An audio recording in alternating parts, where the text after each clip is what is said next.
Hello दोस्तों। आज 5 तारीख है जुलाई 2026। तो ये तीसरा पार्ट है कि 1 और 2% पीपल रूल द वर्ल्ड, यानी 1-2% लोग विश्व में राज कर रहे हैं। अब मैंने आपको बताया था कि ऐसे सिद्ध पुरुष होते हैं, सिद्धियों के द्वारा वो कार्य करते हैं। देखिए, भारत में आप लोकसभा और राज्यसभा दोनों देख लीजिए। उसमें देखिए ये भगवाधारी कितने हैं। ये लोग उनकी सक्षमता पे वहाँ तक पहुँचे हैं। लेकिन आप उनमें एक बात देखिए कि भाई उसकी एक्सपर्टनेस, यानी वो एक्सपर्ट है किसमें, एक्सपर्ट बहुत कम होते हैं।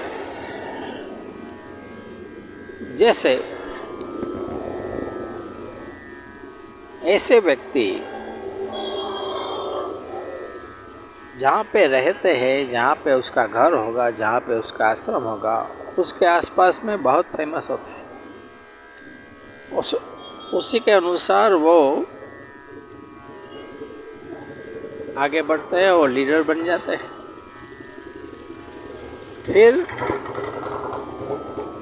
राज्यों पे आएंगे और फिर देश में संसद में जाना उसका एक लक्ष्य होता है। कई इंडिया में ऐसे हैं जो दिल्ली तक पहुंच नहीं सके हैं, कई अपने शहर में ही ठहर गए हैं या गांव में ठहर गए हैं। तो उसकी सक्षमता पे ये सब डिपेंड करता है। अब मैं एक बात कहूँ, ऐसी बात नहीं है कि ये लोग के पास कुछ एडवांस आपको सीखने नहीं मिलेगा। देखिए, ये बोलने में अति शातिर होते हैं, चतुर होते हैं। किसी भी वस्तु या किसी भी कारण के बारे में आप उससे पूछिएगा, जवाब देने में परफेक्शन बहुत मिलेगा। आपको इम्प्रेस कर जाएंगे, प्रभावित कर जाएंगे। कोई भी प्रश्नों पे वो फटाफट बोलना शुरू हो जाएंगे। लेकिन भारत में मैंने ऐसा देखा है, ऐसे बहुत पुरुष हैं कि जो प्रश्नों के बारे में आपको विस्तार से कहेंगे, लेकिन उसके पास सॉल्यूशन नहीं होता है। जैसे समझिए, एक प्रश्न है, एक प्रश्न मैं आपको बताता हूँ। जैसे बेरोजगारी बारे में आप देखिए, इंडिया में बहुत बड़े आंदोलन हो चुके हैं, सरकार को बदल दी है, लेकिन आज भी इसके बारे में कुछ सॉल्यूशन नहीं है। आप देखिए, ये लोग सफ़ेद दाढ़ी वाले होते हैं और वो ऐसा कहेंगे कि भाई भारत में बेरोजगारी बहुत है। अब इस सेंटेंस का आप अच्छी तरह से थोड़ा विचार कीजिए कि आपकी दाढ़ी बढ़ गई है, सफ़ेद हो गई है, और आज तक आपने कुछ नहीं किया, थोड़ा बहुत कार्य करके छोड़ देते हैं। 3-4 दिन का काम किया न किया छोड़ देते हैं, प्रश्न हो गया सॉल्व। पब्लिसिटी ऐसी उनके कार्य को मिलती है। लेकिन झाड़ मुड़ से जो निकंदन निकालना है, झाड़ मुड़ से जिस प्रश्न को उखाड़ के फेंकना है, ऐसे नहीं होते वो लोग। तो मेरे कहने का मतलब एक ही था कि प्रश्नों का सॉल्यूशन उसके पास होता नहीं। ज्ञान बहुत है लेकिन मास्टर नहीं है, समझ गए? नॉलेज ऑफ एवरीथिंग बस मास्टर ऑफ नथिंग। मुझे कुछ मास्टर ही नहीं है। हमें तो ऐसा होता है कि भाई देश को फायदा कैसे हो ऐसे व्यक्तियों से। तो इसमें कहते हैं कि भाई 90% लोग फेल है। ऐसे जो व्यक्तियों में 90% सिर्फ अपने स्वार्थ के खातिर वो कहते दौड़ते रहते हैं।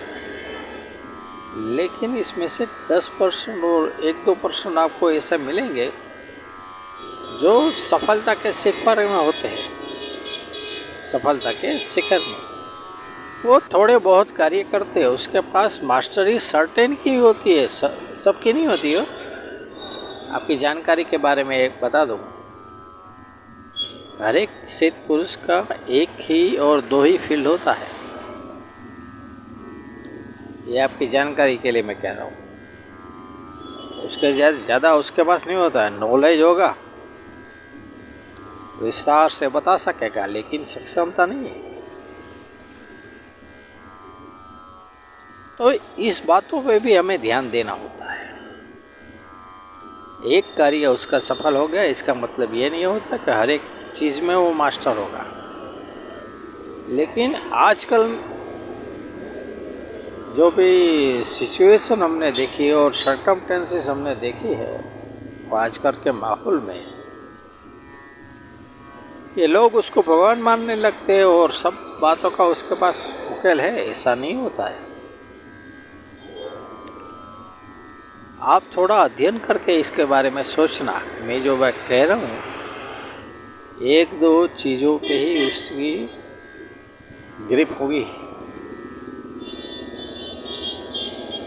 आजकल जो भी माहौल है वो बहुत ख़राब है, वो उन्हीं के कारण ख़राब है।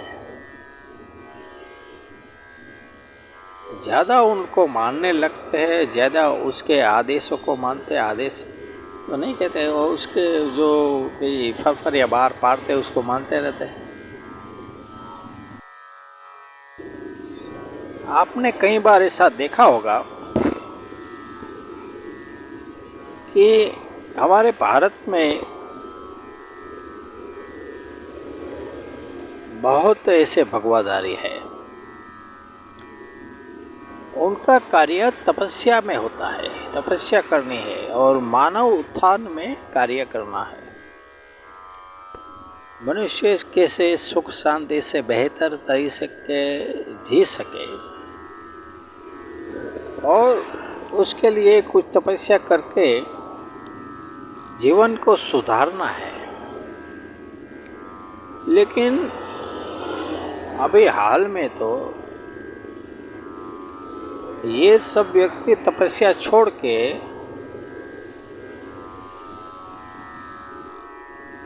अलग अलग फील्ड में चले जाते हैं, संसद में भी घुस गए होते हैं। आपका ये कार्य नहीं है, वो संसद में घुस जाते हैं अपने पावर से। यानी कि तपस्या उसको करनी नहीं है। हिमालय या जूनागढ़ में जाके तपस्या करनी होती है। मनुष्य के लिए कुछ न कुछ कार्य करने होते हैं, करते नहीं वो लोग। सिर्फ दीक्षा लेते हैं, मुंडन करवाते हैं, फिर दौड़ते हैं अपने स्वार्थ पर। अगर एक बार ये लोग घुस जाए कहीं पे तो निकालना मुश्किल। उसको पावर चाहिए और उसको गद्दी चाहिए। फिर इन लोगों को गद्दियों से उतारना मुश्किल होता है। अगर एक बार ये लोग गद्दी पे बैठ गए, बाद में वो दुनिया को पतन का मार्ग ही दिखाते हैं। मेरे कहने का मतलब ये है कि जो फील्ड आपका है नहीं फिर भी आप उस फील्ड में जा रहे हो, तपस्या कुछ की नहीं। ऐसे उदाहरण भारत में ही है।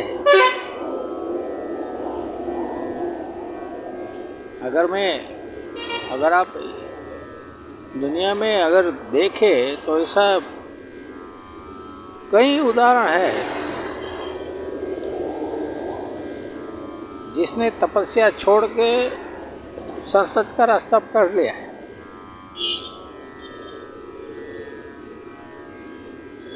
मैं कहता हूं कि भाई आपको अगर मानव उत्थान ही करना है, मनुष्य के लिए कुछ कार्य करना है, तो तपस्या करनी चाहिए।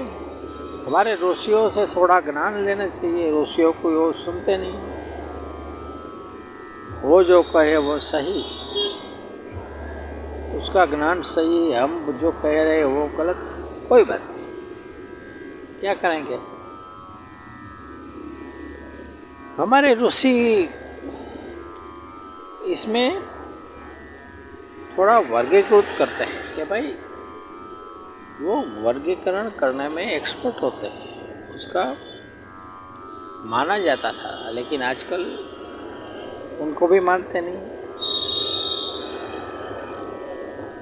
जैसे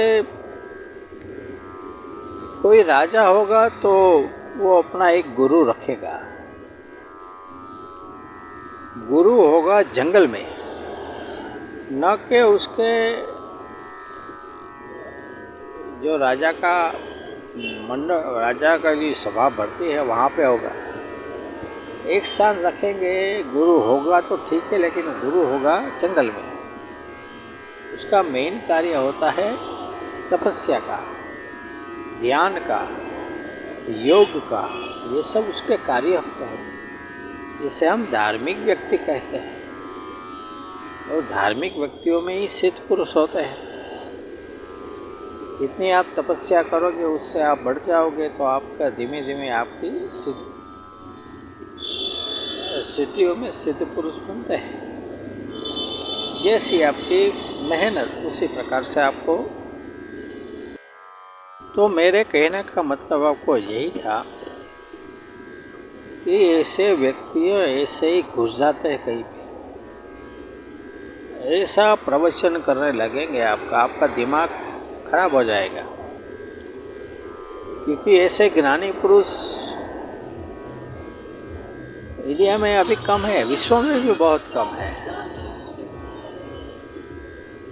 तो इससे नुकसान ही होगी, देश को, राज्य को, सबको नुकसान ही है। व्यक्ति को पतन के मार्ग में दिखाते हैं ये लोग। क्योंकि मैं ऐसा मानता हूँ कि हम ज्ञान को अगर प्राधान्य देंगे तभी इस बातों का सॉल्यूशन होगा। वो ज्ञान को नहीं मानते, वो भ्रम को मानते हैं, वो भ्रम ही फैलाएंगे। अज्ञानता आपकी आंखों में धूल झोंकेंगे, सच्चा हिसाब उससे नहीं मिलेगा। विरोध बहुत होगा, जितने ज्ञानी होंगे वो सब उससे चले जाएंगे। इसका ऐसा मतलब नहीं है कि वो बड़ा ज्ञानी है, ज्ञानी नहीं है। तो इसमें कई मुद्दे ऐसे भी होते हैं जो नुकसानकारक होते हैं, और इंडिया में तो ये बहुत है। विश्व में भी देख लीजिए आप, ऐसा नहीं है इंडिया में ही है, विश्व में भी ऐसे हर चक माल आपको मिलेगा। कई ऐसे संस्थाओं में भी ये घुस गए हैं। आप जहाँ जाओगे विश्व में, अगर आप घूम के देखिए, विश्व में कोने कोने में ऐसे व्यक्ति बैठे हुए हैं।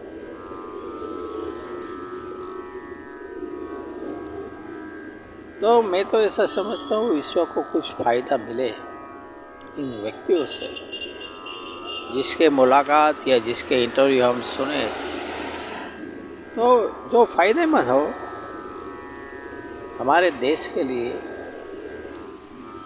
और मनुष्य के लिए, हम उसे सुनते हैं, हमें अच्छा लगता है। आज बस इतना। जय श्री कृष्ण।